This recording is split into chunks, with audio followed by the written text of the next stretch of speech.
Hi friends, welcome. माझा पैशांचा डब्बा भरत आलेला आहे, पण त्याआधी सगळं आवरून घेतले. थोडंसं रिलॅक्स केलं, जेवण वगैरे केला, नाश्ता केला.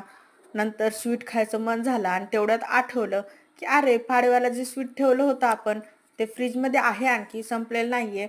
म्हणून फ्रीज ओपन केलं.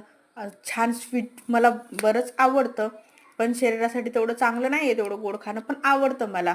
म्हणून मी जास्त तर होममेड करत असते. पण असं बाहेरचं पण खूप आवडतं. मग थोडंसं स्वीट खाल्ले, थोडा वेळ बसले आणि नंतर कपडे धुवायला घेतले. कपडे धुवायला घेतलं तर मला त्यामध्ये पैसे सापडले. मी तुम्हाला थोड्या दिवसापूर्वी सांगितलं होतं की मला चिल्लर पैसे असे भेटले, तर सुट्टे पैसे मी जमा करते. ते बारका डब्बा भरून भरून असा माझा हा मोठा डब्बा भरत आलेला आहे.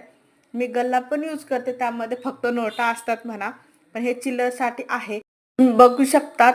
ते म्हणतात ना, टिपे टिपे सरोवर भरे, तसंच झाले काहीतरी. मी एक दोन रुपयाचे चिल्लर पैसे भेटतात ना खिशामध्ये, तेच पैसे जमा करून जवळपास माझा डब्बा भरलेला आहे. तुम्ही पण असं सेव्हिंग करू शकता. चला भेटू पुन्हा.